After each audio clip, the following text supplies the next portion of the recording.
अस्सलाम dear student, आज हमने 11th क्लास की जो केमिस्ट्री है इसका चैप्टर नंबर 10 इलेक्ट्रोकेमिस्ट्री का एक बहुत इंपॉर्टेंट टॉपिक इलेक्ट्रोलाइटिक सेल क्या होता है इसको बच्चों आज हमने डिस्कस करना है। फाइनल एग्जाम में ये आपके पास लॉन्ग क्वेश्चंस के तौर पर आएगा, तो आपने इसे मुकम्मल तौर पर बेहतरीन तरीके से लिखना है, डायग्राम भी बनानी है। केमिस्ट्री में बहुत कम क्वेश्चन ऐसे हैं जिनमें डायग्राम बनाई जाएगी, तो उनमें से एक इलेक्ट्रोलाइटिक सेल भी है, इसलिए आपको अच्छे तरीके से डायग्राम बनानी आती हो। सबसे पहली बात है कि इलेक्ट्रोलाइटिक सेल होता क्या है। तो ये बेटा एक ऐसी डिवाइस होगी जिसमें इलेक्ट्रिक करंट दिया जाएगा और फिर इसमें एक केमिकल रिएक्शन स्टार्ट होगा। अगर आप इलेक्ट्रिक करंट इसमें नहीं देते तो केमिकल रिएक्शन भी स्टार्ट नहीं होगा। तो इसे हम यूं डिफाइन करते हैं कि electrolytic cell is a device, ये एक ऐसी डिवाइस है that convert electrical energy into chemical energy. तो ये बेटा इलेक्ट्रिकल एनर्जी को केमिकल एनर्जी में कन्वर्ट करने के लिए जो डिवाइस यूज होगी that is known as a electrolytic cell. अब ये जो सेल होगा, इलेक्ट्रोलाइटिक सेल जो होगा, ये तीन चीजों पर मुश्तमिल होगा। इसकी कंस्ट्रक्शन को हम देख लेते हैं, हेडिंग लगाएंगे कंस्ट्रक्शन। तो आप बताओगे it consist of three parts. एक तो बेटा इसमें इलेक्ट्रोड होते हैं, ये दो तरह के होंगे, एक एनोड और कैथोड, और दूसरा इसमें इलेक्ट्रोलाइट होगा, और तीसरा इसमें सोर्स ऑफ करंट यानी डीसी करंट होगी। तो अब यही बात हम दोबारा लिखते हैं कि it consist of two electrode, इसके दो इलेक्ट्रोड होंगे मेड अप ऑफ कार्बन, या तो ये कार्बन के बने होंगे, कार्बन में भी सिर्फ और सिर्फ ग्रेफाइट के बने हुए होंगे, because graphite is a good conductor of electricity. ऐसी चीज के बनाएंगे जिसमें से करंट गुजर सकता है, या बच्चों ये एन अदर कंडक्टिव मटेरियल, या कोई भी ऐसा मटेरियल होगा जिसके अंदर से ये करंट है पास होगा। तो हमें पता चल गया ये इलेक्ट्रोड आपने ले लेने हैं। नंबर टू, ये जो इलेक्ट्रोड है इनको करना क्या है, they are immersed in a solution of electrolyte. यहाँ पे जो इलेक्ट्रोलाइट का सोल्यूशन है उनके अंदर ये जो इलेक्ट्रोड होंगे इनको आपने अमर्स करने हैं। अब इलेक्ट्रोलाइट क्या होगी, इलेक्ट्रोलाइट इज सब्सटेंस, ये एक ऐसी चीज होती है consist of free ions that carry electric current. तो बेटा आपने ऐसे किया कि ये आपके पास पानी है, इसके अंदर आपने सोडियम क्लोराइड को डाला। जैसे आप पानी के अंदर सोडियम क्लोराइड को हल किया हुआ है तो ये एक इलेक्ट्रोलाइट है। जब इसके अंदर से आप करंट गुजारेंगे तो अब ये सोडियम जो होते हैं इस पे पॉजिटिव चार्ज है, क्लोराइड आयन पे बेटा नेगेटिव चार्ज है। क्लोराइड आयन तेजी से एनोड की तरफ मूव करना शुरू कर देंगे और सोडियम सारे नेगेटिव प्लेट की तरफ, कैथोड की तरफ मूव करना शुरू कर देंगे। इस तरीके से ये जो आयंस होते हैं ये मूवमेंट करेंगे, और इनकी मूवमेंट की वजह से ये जो है इलेक्ट्रिक करंट कैरी कर रहे हैं और ये मूवमेंट कर रहे हैं। इसी चीज को आपने केमिकल रिएक्शन कहते हैं। अगर इसके अंदर आपने करंट नहीं डालेंगे तो सोडियम और क्लोराइड आयन जो है वो एनोड और कैथोड की तरफ मूव नहीं करते। अब बेटा वर्किंग इसमें होता क्या है, जब इसमें से आपने इलेक्ट्रिक करंट गुजारेंगे, जैसे आपने इसका बल्ब ऑन किया, डीसी करंट है उसके साथ इसका स्विच लगा हुआ था, जैसे आपने उस स्विच को बेटा ऑन किया तो इसमें सोडियम क्लोराइड या जो भी ये इलेक्ट्रोलाइट है उसके अंदर से ये करंट गुजरेगा। करंट गुजर गया, फिर क्या होगा, तो one electrode become negative charge. इनमें से एक इलेक्ट्रोड ऐसा होगा जिसके ऊपर बेटा नेगेटिव चार्ज आना शुरू हो जाएगा। इस इलेक्ट्रोड को आपने कैथोड कहते हैं, और कैथोड के ऊपर जो काम होगा वो रिडक्शन हो जाएगी। और अदर जो होगा, अदर इलेक्ट्रोड जो होगा, इट कैरी बेटा पॉजिटिवली चार्ज, उसके ऊपर पॉजिटिव चार्ज आ जाएगा और इट बिकम है एनोड, वो एनोड बन जाएगा, ये पॉजिटिवली चार्ज होगा। और एनोड के ऊपर जो काम हो रहा होता है उसको बच्चों आपने रिडक्शन कहते हैं। अब बेटा इस सारे इलेक्ट्रोलाइटिक सेल में प्रोसेस क्या होगा, तो इसे मैंने एक छोटे से फ्लो शीट डायग्राम से बना के जाहिर किया गया, इसे आपने याद कर लेना है तो सारा प्रोसेस आपको समझ आ जाएगा। तो बेटा ये आपने सबसे पहले एक इलेक्ट्रोलाइट लेते हैं, इलेक्ट्रोलाइट में भी साल्ट, ये कोई साल्ट होगा। जब इसके अंदर से करंट गुजरेगा, तो ये दो हिस्सों में टूट जाएगा, एक इसके अंदर एनाइन होगा और एक इसके अंदर क्या होगा बच्चों, केटाइन होगा। दो हिस्सों में वो टूट गया क्योंकि it consist of positive and negative charge, for example NaCl है। तो ये जो एनाइन होगा गोस टू एनोड, इसने एनोड की तरफ मूव करना है, ये तेजी से एनोड की तरफ जाएगा, पॉजिटिव प्लेट की तरफ जाएगा। लूज इलेक्ट्रॉन, जो इसके पास एक्स्ट्रा इलेक्ट्रॉन थे ये इनको लूज करेगा और गेट ऑक्सीडाइज्ड, और इसके ऊपर जो काम होगा वो ऑक्सीडाइज हो जाएगा, ऑक्सीडेशन हो जाएगी, एनोड के ऊपर जाके आराम से बैठ जाएगा, वहां पे जमा हो जाएगा। अब हमारे पास जो दूसरी चीज है वो केटाइन है, इसके पास इलेक्ट्रॉन कम है। अब जिसके पास इलेक्ट्रॉन कम है ये गोस टू कैथोड, इसने कैथोड की तरफ जाना है, क्या करेगा वहां पे जाके, गेन इलेक्ट्रॉन गेन करेगा और गेट रिड्यूस। और बेटा इस तरीके से वो जो नेगेटिव वाला होगा वो जाके कैथोड के ऊपर जाके पॉजिटिव वाला नेगेटिव इलेक्ट्रोड पे जाके यानी कैथोड पे जाके इलेक्ट्रॉन लेगा और इस तरीके से उससे हम कहते हैं ये रिड्यूस हो गया। अब जब इसके अंदर से ये करंट गुजरा है और ये जो साल्ट है इसके आयंस ने मूवमेंट शो किया, यानी एक आयन जिसके ऊपर पॉजिटिव चार्ज था वो नेगेटिव प्लेट की तरफ चला गया, जिसके ऊपर नेगेटिव चार्ज है वो पॉजिटिव प्लेट की तरफ चला गया। ये जो मूवमेंट शुरू हो रही है इसी को हम कहते हैं एंड ट्रांसफर ऑफ इलेक्ट्रॉन, यानी this movement of ions and transfer of electron cause chemical change. ये केमिकल चेंज का वजह बन रही है। हम कह सकते हैं कि electrical energy can be change into chemical energy, तो इसलिए हम कहेंगे कि यहाँ पे इलेक्ट्रिकल एनर्जी जो होती है वो केमिकल एनर्जी के अंदर क्या हो गया बेटा, चेंज हो गया। यही एक छोटा सा प्रोसेस है जो आपने समझ लेना है। अब इलेक्ट्रोलिसिस के हमें फायदे क्या होते हैं, इसके क्या यूजेस होते हैं, ये आप देखेंगे, इसकी एग्जांपल्स में लिखेंगे तो आप बताओगे ये जो इलेक्ट्रोलाइसिस सेल होता है ये यूज करते हैं किस लिए। Electrolysis of sodium chloride, sodium chloride की जब बेटा आप इलेक्ट्रोलिसिस करते हैं तो सोडियम सॉलिड और क्लोरीन गैस आपको मिल रही होती है। इसके अलावा रिफाइनिंग करते हैं, किसी चीज की प्योरिफिकेशन करते हैं। जैसे आपने 10th के अंदर पढ़ के आए होंगे कि प्योरिफिकेशन ऑफ इम्प्योर कॉपर, उसको इलेक्ट्रोलिसिस के जरिए आप कर रहे होते हैं।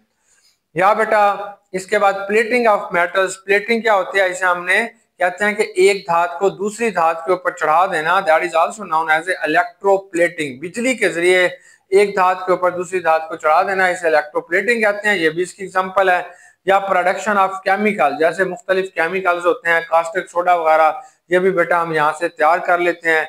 ऐसे प्योरिफिकेशन ऑफ मेटल, कुछ मेटल्स की बेटा प्योरिफिकेशन भी हम इस प्रोसेस के जरिए करेंगे। अब व्हाट इज इलेक्ट्रोलाइट, एक इलेक्ट्रोलाइट क्या होगा। इलेक्ट्रोलाइट जो होता है वो एक कंपाउंड होगा, एक आयनिक कंपाउंड होगा, that is ionised in molten state. अगर वो सॉलिड है, जैसे सोडियम क्लोराइड है ये सॉलिड होता है, तो इसको आपने पिघला लेना है, यानी इसको आपने मोल्टन फॉर्म में ले आएंगे।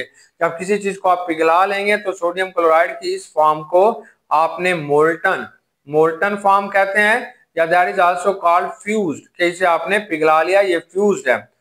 अब जब इसके अंदर से आप करंट गुजारेंगे then it can be form sodium ion and chloride ion, that process called electrolysis, ionization भी इसे कहते हैं।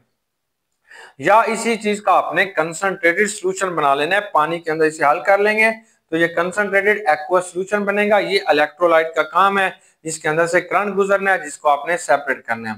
अब इलेक्ट्रोड क्या होते हैं, वो जो राड आपने सेल के अंदर डिप करते हैं, ये वाले राड जो आपको नजर आ रहे हैं, इसको बेटा आपने इलेक्ट्रोड कहते हैं। इलेक्ट्रोड या तो कार्बन का बना होगा, ग्रेफाइट का होगा, या बेटा मेटल का होगा। इसका काम क्या है, बाहर से जो करंट जाएगा इस सेल के अंदर उसको लेके सॉल्यूशन के अंदर जाएंगे। जैसे बिजली की तारें होते हैं, आप बटन को ऑन करते हैं तो तार करंट लेके पंखे तक, बल्ब तक जाती है।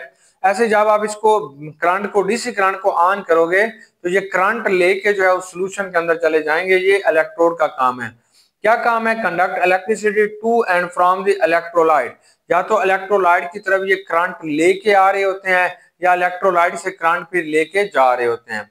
एनोड क्या होगा, एनोड इसमें वो इलेक्ट्रोड होगा जिसके ऊपर पॉजिटिव चार्ज होगा, पॉजिटिव टर्मिनल होगा। कैथोड क्या होगा, ये वो इलेक्ट्रोड होगा विच कैरी नेगेटिव चार्ज, इसके ऊपर बच्चों नेगेटिव चार्ज होगा। इसके अंदर पावर सप्लाई जरूर देनी है, अगर आपके पास बिजली नहीं है तो काम नहीं होगा। पावर सप्लाई जो होती है must be direct, power supply आपके पास डीसी करंट होना चाहिए। अब ये स्ट्रक्चर ऑफ सेल आपके पास किस स्ट्रक्चर का होगा, depending upon the element being extracted, ये इस बात के ऊपर डिपेंड कर रहा होता है कि वो जो आयन जिसको आपने एक्सट्रैक्ट करना है वो कैसे है। अब बेटा हमारे पास नेक्स्ट आ जाता है कि इस सेल के अंदर प्रोसेस क्या हो रहा होता है। तो आप कहते हैं इस सेल के अंदर जो प्रोसेस होता है that is known as a redox reaction. तो इसे बेटा आपने रिडॉक्स रिएक्शन कहते हैं। कैसे, जहां पे इसने ना हमें दो एग्जांपल्स दिए हैं, दो एग्जांपल्स इसने रिडक्शन की दी हैं, दो एग्जांपल बेटा इसने किसकी दी हैं, ऑक्सीडेशन की। अब रिडक्शन में जिस चीज की एग्जांपल दे रहा है वो फॉर एग्जांपल जो इसने हमें आयन और कैटायन बताए हैं वो क्यूप्रस क्लोराइड के हैं। देखिए ये क्यूप्रस क्लोराइड है, जब इसमें अंदर से आप करंट को गुजारते हैं तो it can be break up into copper ion में प्लस क्लोराइड आयन में, that process known as a ionization. इसे आपने आयोनाइजेशन भी कहते हैं, इलेक्ट्रोलिसिस भी कहते हैं। अब बेटा इसने 4 वाटर के मॉलिक्यूल लिए हैं, चले इसको भी आपने तोड़ लेते हैं, तो ये आपके पास 4 हाइड्रोजन आयन बन जाएंगे और 4 ही बेटा OH आयन बन जाएंगे। चलें अब आपने क्या करना है, अब ये दो हैं, अब ये कॉपर पॉजिटिव 2 है और H आइन है, इन दोनों ने बेटा कैथोड के ऊपर जाना है और इन दोनों ने किस पे जाना है, एनोड के ऊपर जाना है। चलें अब हम इनके रिएक्शंस लिख लेते हैं। देखें पहले पहले जो इसने आपको रिडक्शन बताई है वो कॉपर की बताई है।